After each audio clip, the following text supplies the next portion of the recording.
नमस्कार साथियों, वरदान डिजिटल क्लासेज में सभी का स्वागत है, अभिनंदन है। साथियों, आज अपन इस वीडियो में रसखान जी के बारे में पढ़ने वाले हैं। जी हाँ, बहुत ही शानदार प्रश्न है जो यहाँ से पूछे जाते हैं। परीक्षा में किस तरह से हूबहू प्रश्न है जो यहाँ से छपने वाले हैं, अपनी पूरी चर्चा आज के वीडियो में होने वाली है। तो बहुत ही शानदार वीडियो और बहुत ही अच्छी जानकारी है जो आपको इसमें मिलने वाली है। तो आगे बढ़े उससे पहले लाइक जरूर कर दें और चैनल को सब्सक्राइब नहीं किया है तो चैनल को सब्सक्राइब कर बेल आइकन जरूर दबा दें, जिससे कि आने वाली जो वीडियोज हैं वो आप तक सबसे पहले पहुंच जाए और अच्छी जो जानकारी है वो आप तक सबसे पहले पहुंचे। तो आओ अब हम शुरुआत करते हैं आज के अपने इस लेसन की। तो साथियों, रसखान जो है इनके बारे में हम पढ़ने वाले हैं और मैं आपको बता दूं ये सभी साथी हैं जो वरदान डिजिटल क्लासेज से जुड़कर अपने मुकाम को हासिल कर चुके हैं और ऐसे बहुत सारे साथी हैं। यह मैंने आपको एक स्लाइड मात्र दिखाई है। आप भी हमसे जुड़ सकते हैं और आप भी अपने मुकाम को हासिल कर सकते हैं। अब आ जाओ, हम बात करते हैं रसखान जी के बारे में भाई। ओके, तो रसखान जी के बारे में क्या क्या बातें हैं जो हमें ध्यान रखनी चाहिए, एक एक की बात हम करते हुए चलेंगे। सबसे पहले साथियों बात होती है जन्म की, कि रसखान जी है इनका जन्म कब हुआ। तो इनका जन्म है वो 1533 ईस्वी। कब भाई?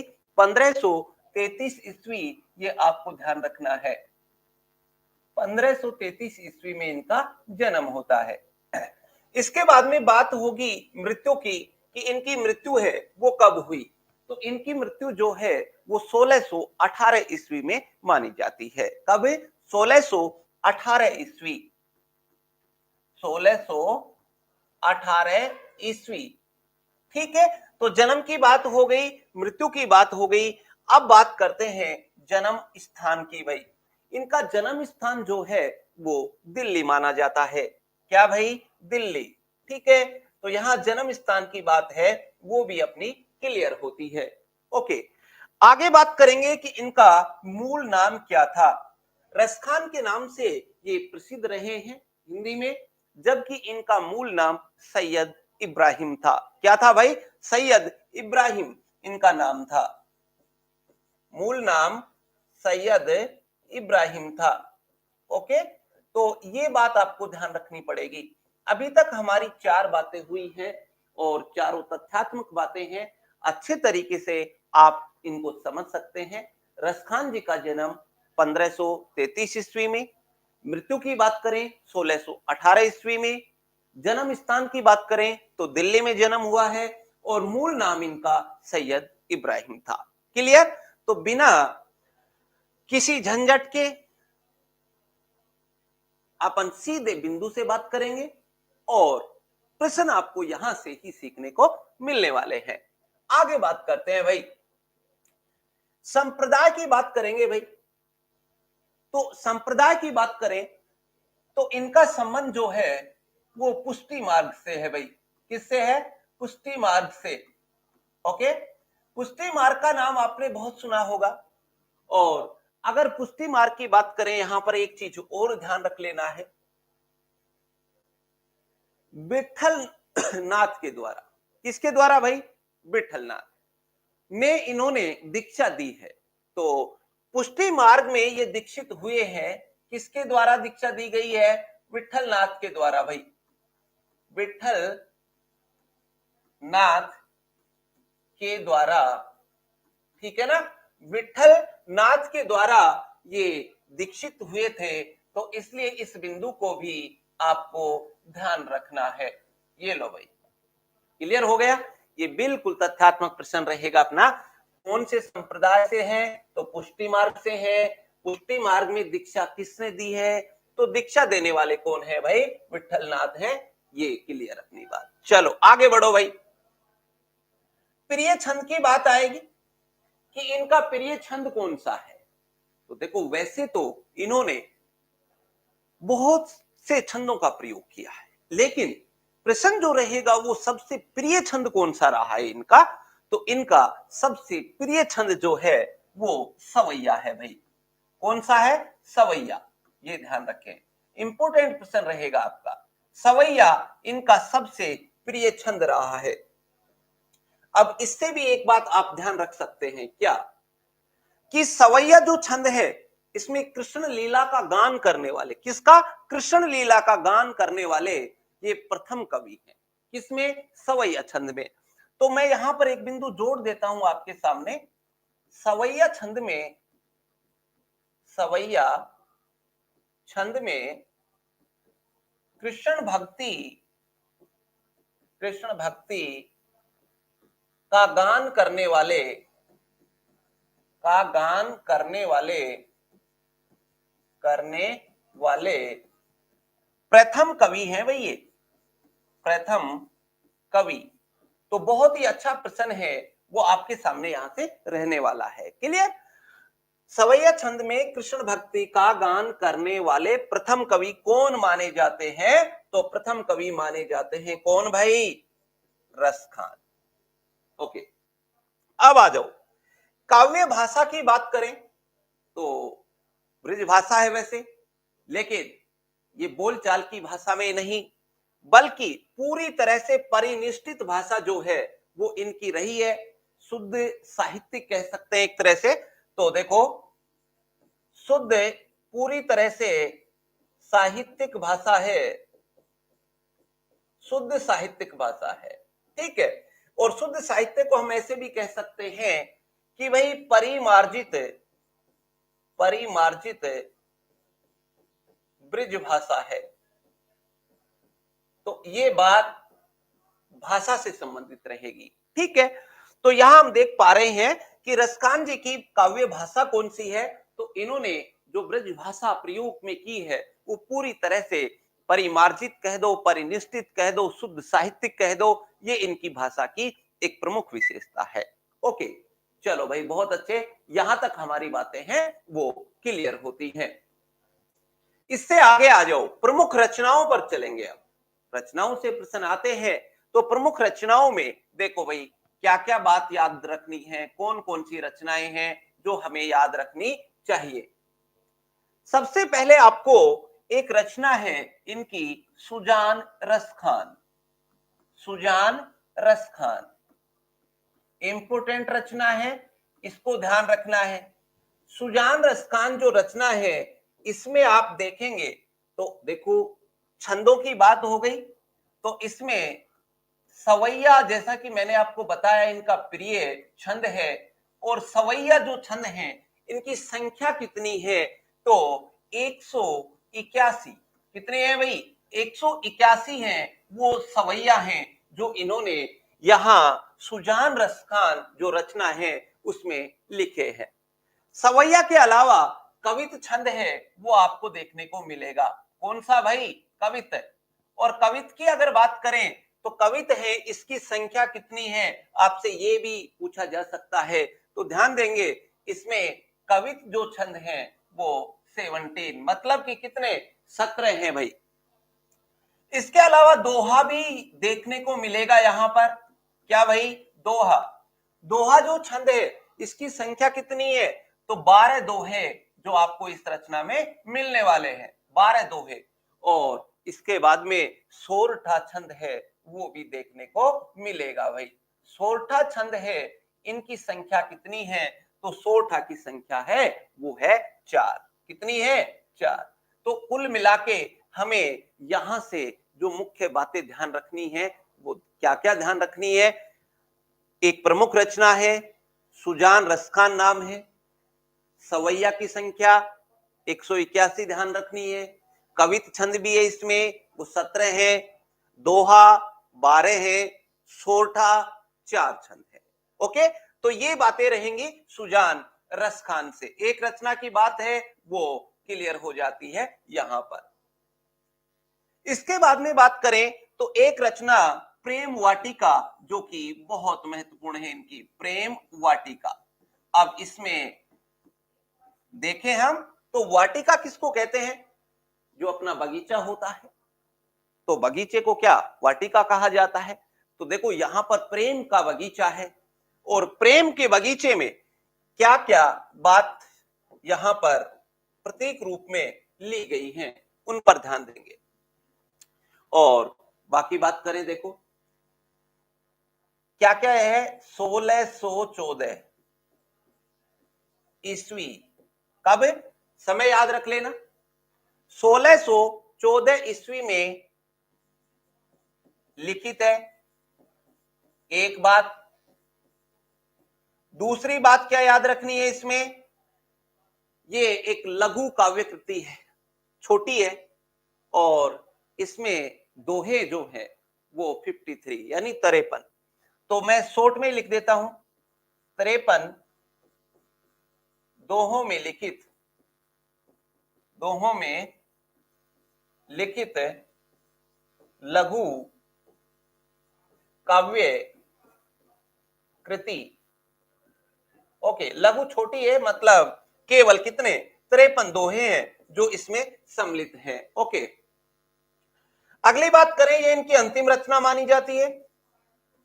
यह है इनकी यानी कि रसखान जी की अंतिम रचना मानी जाती है भाई, अंतिम रचना मानी जाती है। Okay, clear. इससे आगे बढ़ते हैं। यहां जैसे कि मैंने आपको कहा प्रतीक रूप में ये लिखा हुआ है, तो प्रतीक रूप में अगर बात करें तो कृष्ण जो है, इनको तो बगीचा जो है ना उसका माली माना गया है। माली कौन है, कृष्ण है, वो माली है। और राधा जो है वो मालिनी है, ठीक है। और भाई ये वाटिका आपको जो दिख रही है ये क्या है, उद्यान जो अपन कहेंगे ये प्रेम है। उद्यान को क्या, प्रेम। ये लो भाई, प्रेम है ना वो उद्यान। चलो इस तरह से हम कहें कि ये यहां पर प्रतीक रूप में है। क्लियर भाई। तो इतनी सी बातें रहेंगी जो प्रेम वाटिका रचना से रहेंगी। अभी तक हमने 2 रचनाओं पर चर्चा की है और उम्मीद करता हूं अच्छे तरीके से ये बिंदु आपके क्लियर हो गए होंगे और यहां से आपको ऐसे के ऐसे प्रश्न है वो देखने को मिलने वाले हैं। चलो भाई, 2 बात हुई, आगे बात करते हैं अष्टयाम। और प्रमुख रचनाएं चल रही हैं अपनी, 2 हो गई हैं, ठीक है। तीसरी रचना जो है वो है अष्टयाम, ठीक है। अब अष्टयाम इसकी अगर बात करें तो सीधा पता चल रहा है, अष्ट यानी 8, 8 याम जो प्रहर हैं। तो इसमें श्री कृष्ण जो है उनकी 8 पहरों में किस तरह की लीलाएं हैं उसी का वर्णन है। श्री कृष्ण की 8 पहरों में, मैं शॉर्ट में लिख देता हूं, देखो ये ध्यान रख लेना। श्री कृष्ण की 8 पहरों में होने वाली लीलाओं का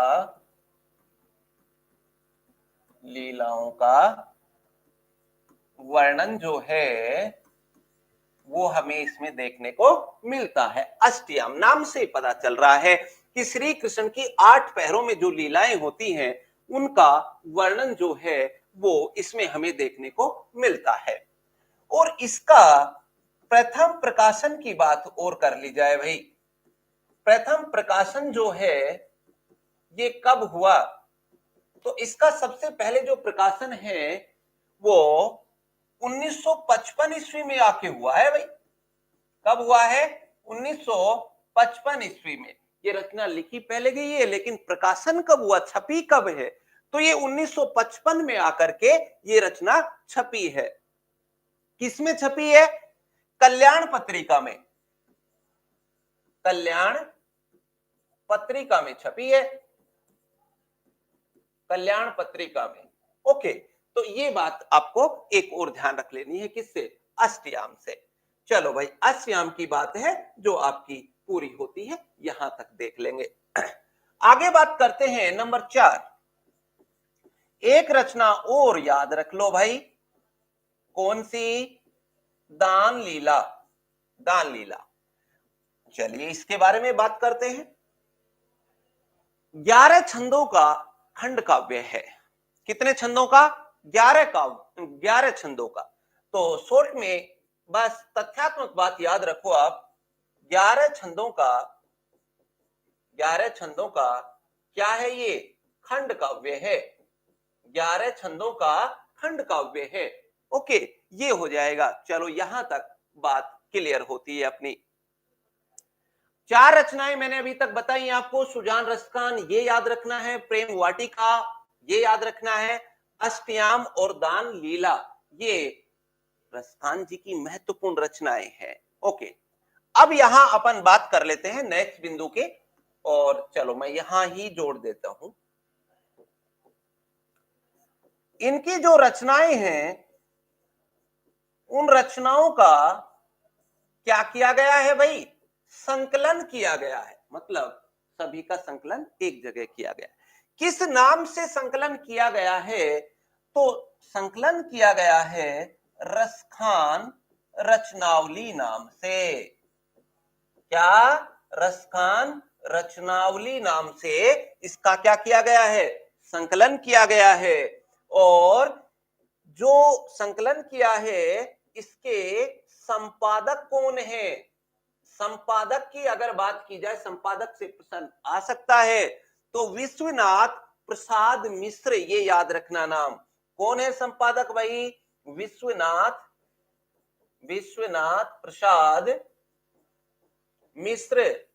विश्वनाथ प्रसाद मिश्र ये संपादक रहे हैं। चलो यहां तक संकलन की बात भी अपनी पूरी होती है कि रसखान जी की जो रचनाएं हैं, उनका संकलन किस नाम से हुआ है? रसखान रचनावली नाम से हुआ है। संपादन किया किसने है? तो विश्वनाथ प्रसाद मिश्र, इन्होंने संपादन किया है। ये लोग क्लियर? उम्मीद करता हूं यहां तक सभी जो तथ्य हैं जो आपको क्लियर हो गए होंगे। आगे बढ़ो भाई। अब इनके अलावा कुछ महत्वपूर्ण तथ्य हैं, उनकी जानकारी और प्राप्त कर लेते हैं। अन्य महत्वपूर्ण तथ्य कौन कौन से तथ्य हैं जो हमें याद रखने चाहिए? ठीक है, देखो भाई। नंबर 1, प्रश्न बहुत शानदार आएगा। इस मुसलमान, इस देखो कथन जो है उससे प्रश्न आएगा। इस मुसलमान हरिजनन पर, देखो कितना अच्छा कथन कहा है कि इस मुसलमान हरिजनन पर केतिन यानी कितने ही हिंदू, केतिन हिंदुन वार्ये, यस, मुसलमान है लेकिन कृष्ण भक्ति करते हैं। इसी वजह से कहा है इस मुसलमान हरिजनन पर कितने हिंदुओं को वार दो, आप न्योछावर कर दो, है ना। तो ऐसा ये कथन किसने कहा है, ये प्रश्न आपके सामने रहेगा। तो ये कथन कई बार पूछा जाता है, और ये कथन किसका है? ये भारतेंदु हरिश्चंद्र जी का है भाई, भारतेंदु हरिश्चंद्र। ठीक है, तो कथन से अगर प्रश्न आए तो उम्मीद करता हूं अब आराम से आप कर लेंगे। ऐसे मुसलमान हरिजनन पर केतिन हिंदुन वार्ये, ये किसने कहा है? किसका कथन है? तो ये कथन किसका है? भारतेंदु हरिश्चंद्र जी का है। किसके बारे में कहा है? तो रसखान के बारे में कहा है भाई। ठीक है, तो इस तरह के प्रश्न है जो आपको मिलने वाले हैं। अब दूसरे तथ्य की बात करते हैं। देखो, मूल गोसाई चरित, में इस बात का उल्लेख किया गया है। मूल गोसाई चरित एक रचना है, ठीक है, और उस रचना में ये बात एक कही गई है कि तुलसीदास जी ने जो रामचरितमानस लिखा था वो सबसे पहले रसखान को ही सुनाया था। ठीक है ना? तो अगर यहां से प्रश्न रहे तो ये भी आप याद रख सकते हैं, इस बिंदु को ध्यान रखना। मूल गोसाई चरित, मूल गोसाई चरित में उल्लेख है कि तुलसीदास ने रामचरितमानस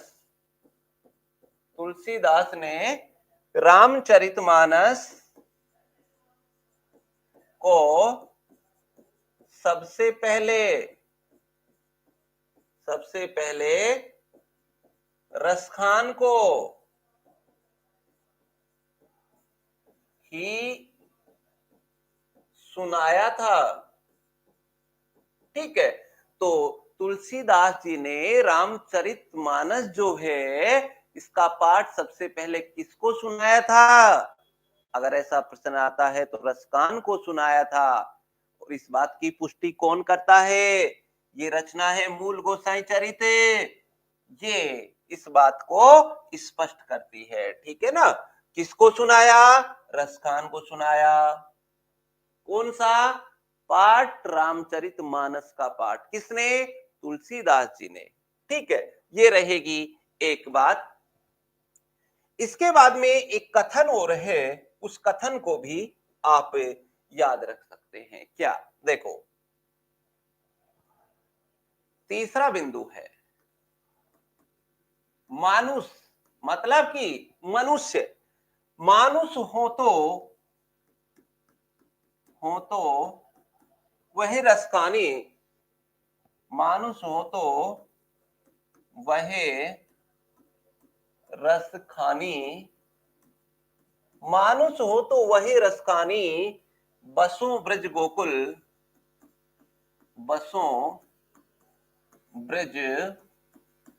गोकुल गांव के ग्वारन। मतलब ये है, समझिएगा, कि रसखान अगले जन्म में भी क्या कामना करता है? कह रहा है कि अगर अगले जन्म में भी मुझे मनुष्य बनना पड़े, मानुष हो तो, ठीक है, रसखान जी कह रहे हैं अगर मुझे अगले जन्म में मनुष्य बनना पड़े तो मेरी इच्छा यही है कि बसों, कहां पर बसे, कहां रहें? ब्रज में क्षेत्र, जो आपको पता ही है, गांव का नाम दे रखा है। गोकुल गांव के जो ग्वारन यानी ग्वाले गाय चराते हैं, उनके साथ रहने की इच्छा प्रकट की है। तो बहुत ही अच्छा कथन है। मानुष हो तो वह रसखाने, बसों ब्रज गोकुल गांव के ग्वारन। अब इससे एक बात स्पष्ट हो जाती है कि रसखान जो है ये ब्रजभूमि के प्रति विशेष अनुराग रखते हैं, विशेष अनुराग यानी प्रेम। ब्रजभूमि से विशेष प्रेम है भाई उनको, है ना? तभी तो ये कथन कहा है। तो ये इतनी बातें रहेंगी भाई अपनी। ठीक है, तो यहां से आपको कोई ना कोई प्रश्न है प्रतियोगी परीक्षा में देखने को मिल जाता है। बस ये मुख्य बातें हैं, वो सारी मैंने आपको इस लेसन में कवर की है, और इससे बाहर आपको कोई टेंशन लेने की आवश्यकता नहीं है। और ये अभी ये देख पा रहे हैं, ये आपके सभी साथी हैं, वो ये चीजें पढ़कर ही अपने मुकाम को हासिल कर चुके हैं। और ऐसे सैकड़ों विद्यार्थी और भी हैं, आप भी इनकी लिस्ट में शामिल हो सकते हो। इसके लिए आपको क्या करना है भाई? वरदान डिजिटल क्लासेज ऐप है अपना, देखो प्ले स्टोर से डाउनलोड कर सकते हो और डिस्क्रिप्शन में लिंक भी दे रखा है। तो हमारे सभी सोशल मीडिया लिंक है, वहां से आप जुड़कर बेहतरीन तैयारी कर सकते हैं। ओके। और अगर टेस्ट सीरीज संपूर्ण हिंदी साहित्य की आप ज्वाइन करना चाहें तो मात्र 99 रुपए में यहाँ पर 100 प्लस टेस्ट, प्रत्येक टेस्ट में 50% है और आप बेहतरीन तैयारी कर सकते हैं। 5000 से अधिक प्रश्न दिख रहे हैं आपको, क्योंकि आपको पता है अभ्यास ही व्यक्ति को पूर्ण बनाता है। तो आप चाहें तो वरदान डिजिटल क्लासेज ऐप डाउनलोड कर ये टेस्ट सीरीज ज्वाइन कर सकते हैं। और अगर कोर्स ज्वाइन करना चाहते हैं तो भाई सबसे सस्ता, सबसे अच्छा और सबसे विश्वसनीय आपको पूरे भारत में कहीं नहीं मिलेगा। और प्रत्यक्ष में प्रमाण की आवश्यकता नहीं है। ठीक है, बहुत ही अच्छा कंटेंट और सारी चीजें आपको कहां मिलने वाली है? वरदान डिजिटल क्लासेज ऐप पर मिलने वाली है। चाहे तो अभी डाउनलोड कर सकते हैं ऐप को और ज्वाइन कर सकते हैं। और ये कोर्सेज है, ये सभी प्रतियोगी परीक्षाओं के लिए उपयोगी हैं। सभी हिंदी के कोर्सेज यहाँ पर उपलब्ध है। वरदान डिजिटल क्लासेज ऐप आपको डाउनलोड करना है और आप लास्ट तक बने रहे हैं तो इसके लिए सभी को बहुत बहुत धन्यवाद, आभार। लेकिन जाते जाते वीडियो को लाइक करके जाना है और भाई चैनल को सब्सक्राइब नहीं किया तो चैनल को सब्सक्राइब कर लीजिएगा। यही आपका प्रेम है जो बना रहेगा। ओके। तो अगले लेसन में फिर हमारी मुलाकात होगी। अब इजाजत चाहते हैं। धन्यवाद।